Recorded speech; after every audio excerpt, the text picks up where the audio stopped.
All right. We are all busy people, so I'm going to cut to the chase. You can be more powerful than you can possibly imagine. And that's saying something, considering you work for a company that creates access to pretty much all of the knowledge of humankind, can influence the future of humankind, and probably knows what kind of underwear I put on this morning. And for who? No spoilers. So glad to have you here with us today. And, I do have some information to tell you on personal power. And Angelo gave a lot of really nice comments in his introduction, but I will tell you that being an actress and working in television and speaking at any of these places, that doesn't give you the kind of power that you might think. I'll never forget the time that I was on my way to my very first convention, my first Star Trek appearance, and I was so excited that I was on this show and I was probably going to be recognized and sign autographs and all that. And so you ever have those days when you're running out of the house and you've got wet hair and you think it's okay because I'm not going to see anybody, and you've just got your sweats on, and that's the day you see everybody, right? Your boss, your ex-boyfriend, the person you'd like to date, everybody's suddenly there. Well, I was having one of those days because I was at LAX and I'm checking in my box of pictures. And on the outside of the box of pictures, here we go, is a picture of what's inside the box, which is all of the Ferengi, that's these guys with the ears, holding Lita up, kind of Betty Grable style. And the guy checking in my box looks at me and he looks at the picture on the box and he looks back at me and he says, "Whoa, are you on Deep Space Nine?" And I get all excited to be recognized. And I said, "Yes." And he looks at me and he says, "Girl, you look good on TV." Yeah. So I said, "Oh, thank you." And then the people behind me started whispering and they said, Star Trek, is she on Star Trek? Let's ask her. "Excuse me, miss, are you on Star Trek?" And I got all excited to get recognized, and I said, "Yes." And they point to the picture on the box, and they said, "Are you inside one of those Ferengi heads?" And I said, "No, there's this thing called lighting, and okay, makeup, and okay, Spanx. And, here we are. And it's okay, because I'm normally a pretty happy person, I'd say. But in 2005, I became a clinically depressed, self-destructive, alcoholic ball of rage after a traumatic incident due to bullying. Now, until then, I'd been a lifelong actress, singer, and dancer. I'd worked hard and I was successful. DS9 was the #1 syndicated show in the world, and I was recurring on 2 other shows at the same time. So yeah, this is what the public saw. Some people have actually told me that I was your screensaver. Don't show me your hands, no show of hands, please. But appearances can deceive. What the public didn't know is that my life was being destroyed, and no one felt more powerless than I did. Sometimes I called suicide hotlines. I'm 12 years sober now. But what happened? When I got the role on Star Trek, fans asked me what charity my fan club would like to support. See, all the actors had fan clubs that supported their favorite causes, and which was mine? The answer was easy. I'd volunteered for Caring for Babies with AIDS, which was a house where these kids lived, kids who didn't have anybody else left. My fan club actually became their largest private contributor. Now, in the course of all that, I had a nice routine lunch with some fans in Germany, and we took pictures, and in asking for copies of the pictures, I made the mistake of giving one of those fans my home address. This fan soon decided he wasn't getting as much out of his fan club membership as he wanted, so he decided to list me on an international dating service, Matchmaker.com, without my knowledge or consent. He listed pictures of me and a list of my acting credits and sexual invitations. He listed the fact that I lived alone with my son, and he listed my home address. He also listed an email address where you could email me, but he would get it and correspond with hundreds and hundreds and hundreds of men. I subsequently received a fax in my home fax machine from somebody threatening to brutally stalk and rape me and kill my son. And of course, we knew he had our home address. My son and I were terrified. I was only a recurring actress. We couldn't afford to move. I didn't have the money. We were never rich. We had a 2-room apartment. We didn't have security. My son was afraid to go to school. I was afraid to go to work. We were both afraid to go home. And no one even truly understood. It was 1999, and to my knowledge, I was the very first person doxxed. I filed a lawsuit. Matchmaker had published this false information without any signature, no credit card, no proof that it was me. The lawsuit lasted 5.5 years. The opposition actually said that he was trying to purposely incur extra costs so that I would drop the suit, but I didn't. I never wanted this to happen to anybody else, ever again. Their justification for all of this? Free speech. I contended that my home address, in combination with invitations to sexual violence, was not free speech. We lost. The judge said public figures are not entitled to the same respect of privacy as are private figures in regards to defamation. So, because of what I do for a living, just because of my job, it was okay to enable people to lie about me and invite people to attack my son and me in our home. Then, Matchmaker sued me for their legal fees and won. I lost everything, including crucial career momentum as an actress over 30 in Hollywood. I was shattered. So yeah, rage, depression, anger, alcohol, shame, more than I can describe. But about this time, all through this time really, there was a line from Star Wars that started echoing in my head.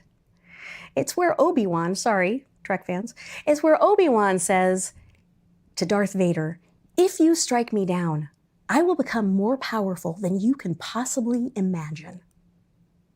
Okay? Somehow in 2007, I got sober. And my friend Judith said to me, "If you really want to feel better, go help people that have it even worse than you." Now, I was so ragefully angry that I couldn't think of anybody who was angrier than me, except maybe gang members. Thankfully, I live in Los Angeles, where Homeboy Industries is the world's largest program for gang intervention, where nothing stops a bullet like a job. Now, these kids were born into gangs, with their parents in gangs or in prison or overdosing in the living room. Homeboy is not only their last chance. If you grew up how these kids did, it's also their first chance. Now, my friend Richard Blacker was a self-help author who wrote a wonderful book called Finding Your Path Through Life, about just doing the next right thing to get your life together. So he and I went to volunteer, teaching a class to kids coming straight out of prison about how to get their life together. What nobody knew was that I wasn't there to try to save their lives. I was there to try to save mine. I didn't tell them I was an actress, but every time I met one of the homies, I would say to him, "Hey," there would be this look from him like, "Huh?" Like my friend Marco here. I'm a little white blonde girl from West LA. What am I going to tell him? I looked into their faces, despised, demonized, forgotten. And all I could say was the truth. I don't know why the world works the way it does. Why you live in a war zone, dodging bullets, half-jokingly planning your funerals while other kids get to plan for college. I don't know why some of us won the birth lottery. I don't know why you didn't. But I know what it's like to be afraid to go home. I know what it's like to be so angry that I want to hurt myself and other people. And I know what it's like to get my last bit of strength together. And all I can say is, together, maybe we can try to make life better. And so we did. And every time I would meet a new homie, I would say, "What's your number?" And I would call him right then. And I would say, "Look, here's my number in your phone. If you need anything or you just want to talk, call me, okay?" And not once have I ever had my phone number abused. And not once have I ever felt afraid. See, turns out that these homies are more decent people than some ordinary citizens turned out to be. Appearances can deceive. One of those homies was Vance. I call him Ad Vance because he is so well reformed. But society would never think that Vance could ever amount to anything, much less be a hero. He became one at Homeboy. But before Homeboy, Vance was head of the Crips on the street, and then he earned that position in Folsom State Prison. I never asked the homies what they did to land in prison, but I did ask them how they got involved in their lives of pain. And every single one of them told me the same thing. They lived in fear of rival gangs. Vance got bullied on the playground, so he and his friends formed a little gang to keep up with the bullies, and they grew, and the bullies grew, and they grew, and they grew, and everyone's tactics got worse, and they got absorbed into the Crips. You see, hurt people hurt people, but heal people heal people. And I realized that if the homies can end their bullying and violence, that so can the rest of the world. I started thinking about the nature of bullying. You know, if somebody is bullying you, that has nothing to do with you. That is always, always about the pain and fear inside the bully, right? And I realized that bullying is the same on every level, whether it's playground or school or the workplace or relationships or terrorism or gang membership or war. It's always the same. It's a power imbalance. It's oppression that does not belong in human lives. People choosing to do harm because they've been harmed and they feel justified. But we can learn to change what we choose. I'm not just thinking this up. I'm not just saying it. I lived it. I saw the homies do it. And I saw them see the changes in myself. Meanwhile, to make a living, I'm still Chase Masterson, Star Trek poster girl. Yeah. And the cognitive dissonance was madness. Okay. On the weekends, I entertained at these conventions where hundreds of thousands of people would gather to celebrate these billion-dollar properties with epic battles with fictional bullets flying. On the weekdays, I was working with the disenfranchised but determined kids who were dodging real bullets, just half an hour from Hollywood. And I started to think about the disparity. I developed burning questions. How can we use justice on screen to make justice happen in real life? How can we harness the power at these conventions and these stories to help people who would be heroes like Vance if just given half a chance? The beginning of the answer came in the form of a little girl named Katie, who you might have heard about. Katie loved Star Wars, but she was bullied for bringing her Star Wars lunchbox to school. Now, all the boys would follow Katie around and say, "You can't like Star Wars, you're a girl." Well, right, ladies? Katie was very upset. She went home and she cried and she told her mom, Carrie Goldman, that she just wanted to bring her pink lunchbox. She wasn't going to love Star Wars anymore. And Carrie, her mom, said, "Katie, you get to be you. Don't you ever let anybody tell you who to be." But Katie was really upset. So she cried and went to sleep. And her mom wrote on her blog, "Hey, if anybody out there has been gender bullied or has been bullied for any real reason, could you just say a few encouraging words to my daughter?" Well, Huffington Post picked up the blog, and thousands and thousands and thousands of us responded. I was one of countless people that said, "Katie, you get to be you. I'm a woman. I'm a girl who loves Star Wars. I love science. I love science fiction. You get to be who you are." Well, Katie kept her Star Wars lunchbox, and she even became a role model for other little girls who love Star Wars. I introduced her to my friend Peter Mayhew, who played Chewbacca, so now little Katie, who was bullied in first grade, is friends with the real Chewbacca. Don't mess with us. Carrie saw that bullying is an issue that almost all of us have dealt with on a lot of different levels, so she decided to write a book. HarperCollins bought her book. Bullied won awards, and Carrie asked my help getting her book into Comic-Con, and that's when it all clicked. I said, yes, let's get your book into Comic-Con, but let's do more. Let's use these stories to end bullying in all its forms. Let's get everyone we can involved in pop culture and anywhere else and form a coalition.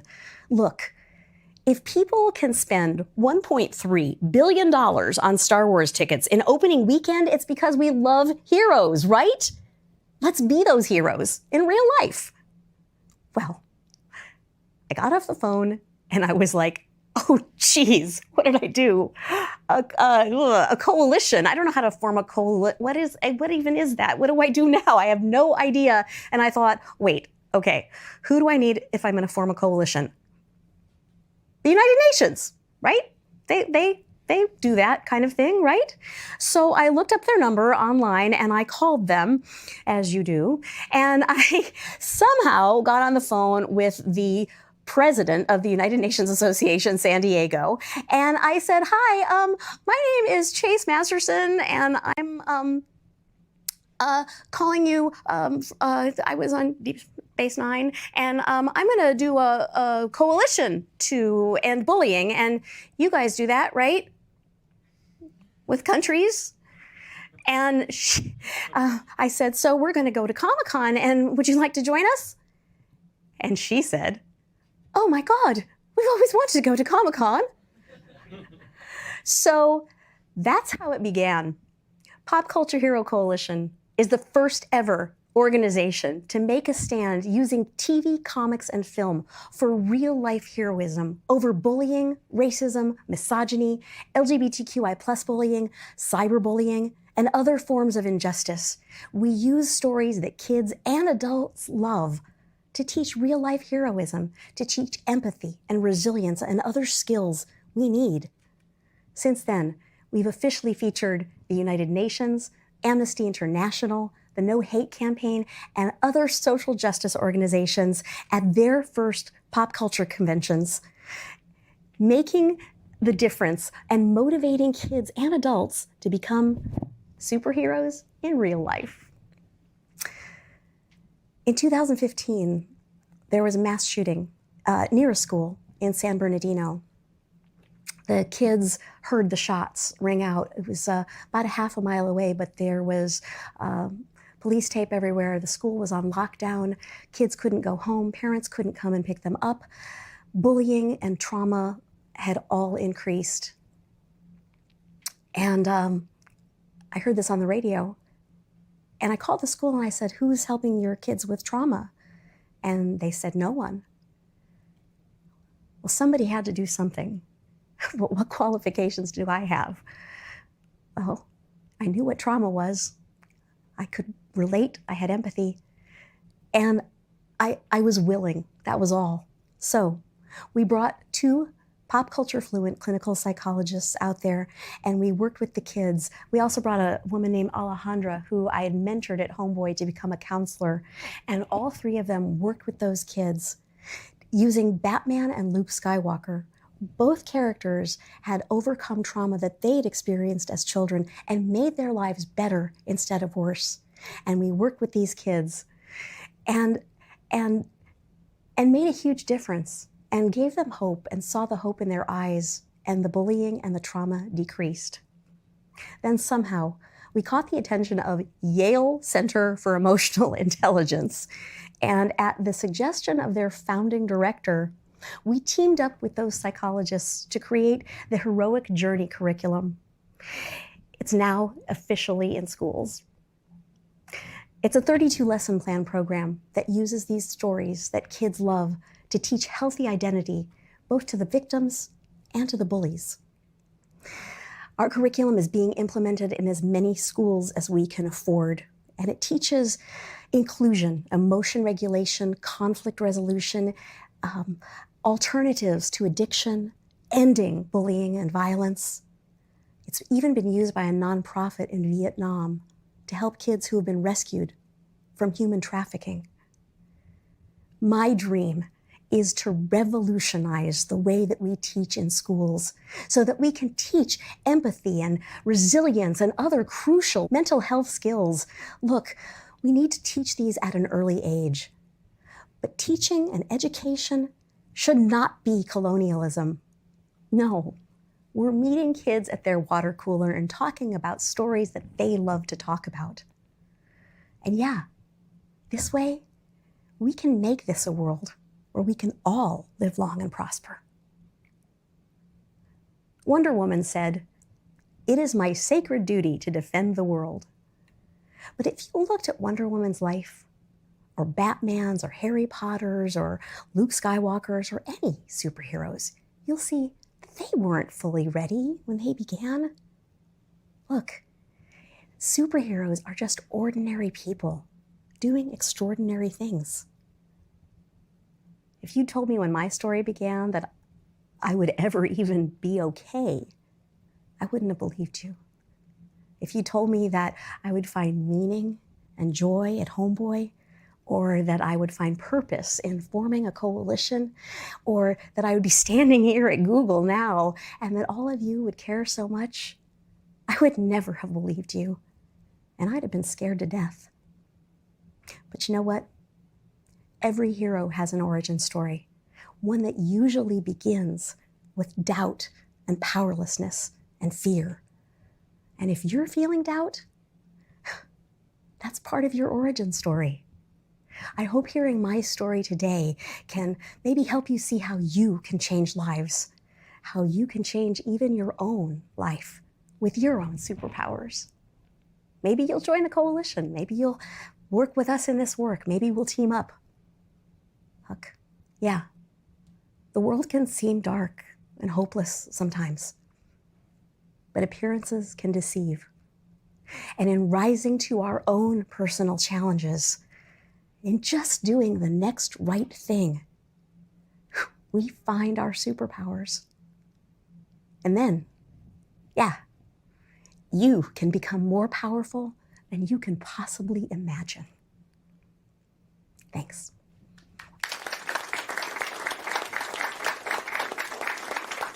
Thank you. Live long and prosper, guys. And may the force be with you. I noticed that you brought these amazing comic books with you Thank today. you. Could you go into a little bit of detail about what these are about and how we can all take something away from them? Yes. Super Kids is the world's first interactive mental health comic book. I had the pleasure of producing this, and it was written by Dr. Janina Scarlett, who is actually herself a trauma survivor. She came to the U.S. as a child refugee from Chernobyl, having experienced severe radiation and chronic pain, and all that entails, but actually fled the Ukraine because of anti-Semitism. She became a neuroscientist and a psychologist, and has written this book, which we commissioned her to write, to help children who are in hospitals suffering from cancer and other serious illness through loneliness, anxiety, depression, and fear. So we're taking mental health skills to kids who are also suffering from other circumstances that we can't possibly imagine. And we made this book in honor of Len Wein. He was a dear friend of mine. He was the creator of Wolverine and Swamp Thing and Storm from X-Men. And Len first read comic books when he was 7 years old, and he was hospitalized. And his father handed him a bunch of comic books and said, "Here, keep busy, kid." And Len said that that is where he formed his moral code. And it's true, you know, these stories have incredible transcendence for us, really incredible meaning, and that's why they're so popular. So we created our own. And we teach these kids that they have healthy identity beyond their actual illness. This is available in hospitals. We've actually also got it translated into Spanish, Italian, and German. Those versions aren't out yet, but we're happy to get this to any child you know who needs it. So I also wanted to turn this back around on you a little bit here. Thank I noticed you. that in this comic, there's 2 questions, and I'd like to ask you them if that's okay. Oh, you're wonderful. One is, who is your favorite hero, and what do you admire about them?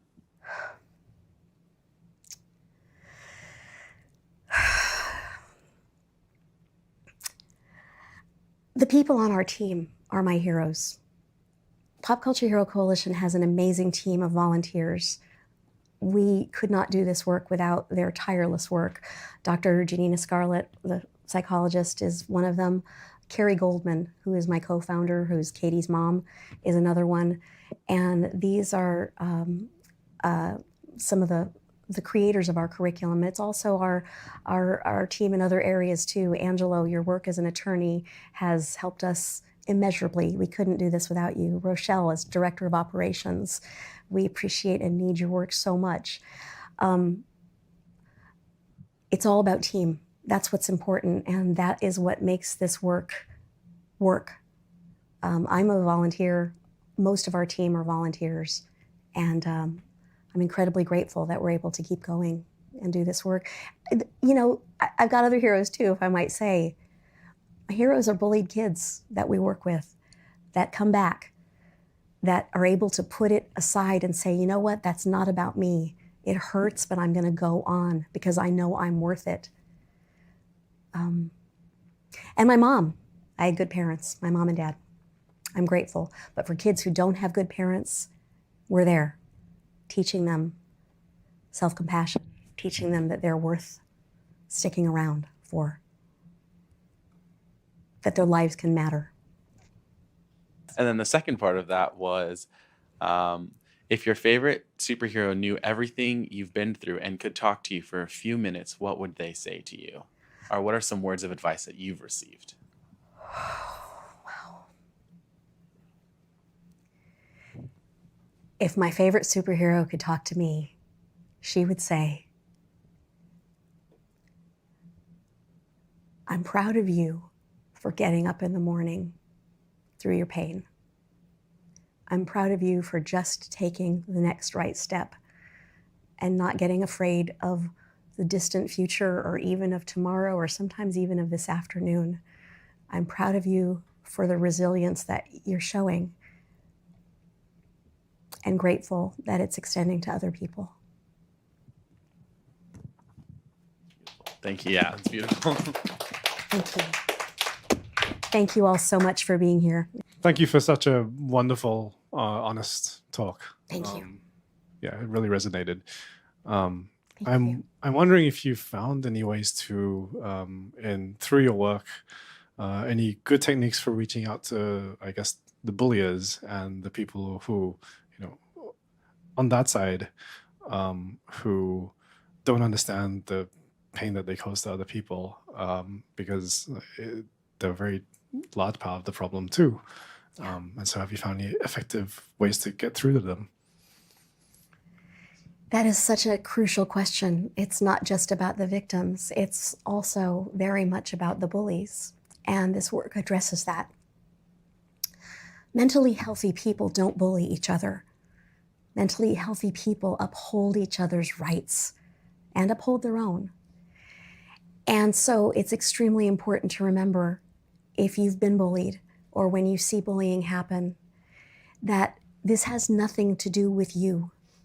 Look, I mean, I don't care if you weigh 800 pounds. If somebody's calling you fat, that's not about being fat. It's because that person's being an asshole, right? Let me do one more thing, okay? What's your name? Andre? Hi, Andre. Okay, so here's a piece of shit. Are you gonna take it? No, don't take it. You don't have to take it. It has nothing to do with you. It's not yours. You didn't ask for it. It's completely foreign. And that's the thing, is that when bullying happens to us, we're sensitive people and we want to be loved. That's how we're made up as humans.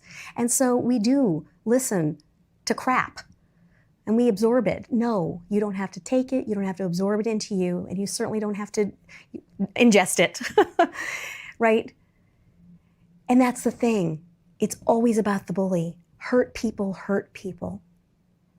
But healed people heal people. And what I've found is that there is incredible power. I wasn't just saying that about power and about, your personal power and being more powerful than you can possibly imagine. I'm saying it because those of us who have been bullied, who have been in trauma, who've been hurt in any ways, have a choice. We can either be hardened and angry, or we can be hardened, angry, and find our way to having self-compassion and empathy for other people who have been hurt, and reaching out to them and going beyond our anger and our own pain and saying, I know what you've been through, and I'm going to be here for you. And I've come through it at least a little, and if you grab my hand, I'll help you. Your pain brings you to a place of empathy. And I just want to encourage you guys to reach into that. If you see injustice in the world, you know what it's like, so you can help us stand up against it.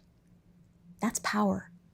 It's way more powerful than being on television or even speaking at Google or TED or the UN, is when you are able to stand up in the moment and say, not on my watch. I'm here for justice. Thank you so much. Thank you. Thank you.